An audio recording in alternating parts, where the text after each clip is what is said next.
I didn't know this before I was reading this. You were not raised in the Islamic religion. You converted Yes. as a young man. I didn't even know you went to prison. No, I'm joking about that. But College, Bill, college. I know, but I mean, as someone who was also raised Catholic and Yep. Have gotten rid of that, why did you switch? Why did you switch brands? Yeah.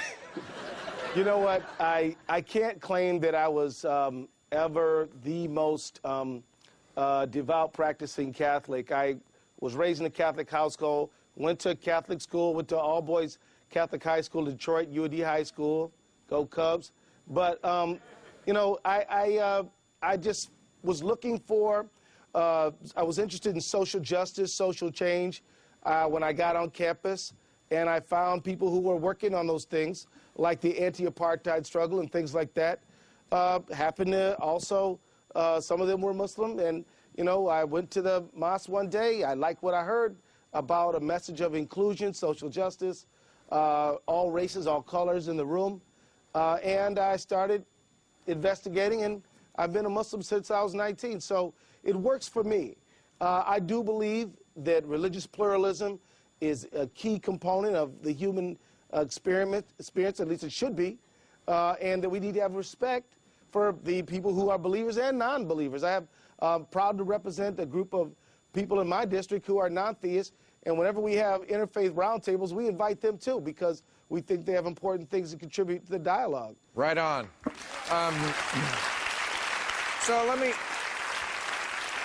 get to the part where I think you may not agree with me, which is I do agree that there are other groups that pose a terrorist threat to this country. There are right-wing militias who are nutty, and the Ku Klux Klan, and abortion bombers, and Yep. Timmy McVeigh types. I would say that the threat potentially from radicalized Muslims is a unique and greater threat. It is the greatest threat. Let me give you the reasons why I jotted down why. One, it's been going on 1,000 years, this problem between Islam and the West. We are dealing with a culture that is in its medieval era. It comes from a hate-filled holy book, the Quran, which is taken very literally by its people.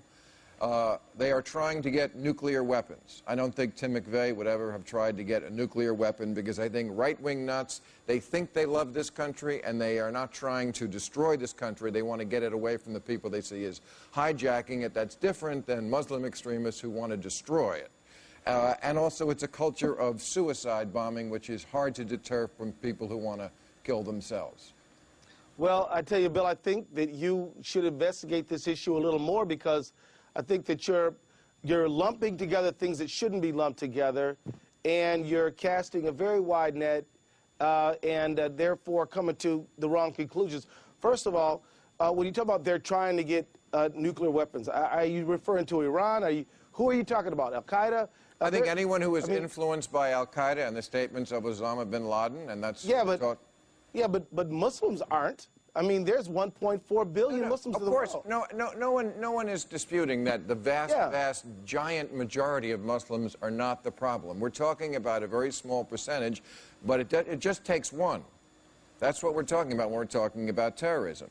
And obviously, there is something that is going on that they're getting from the Quran. Have you read Sam Harris's book, The End of Faith?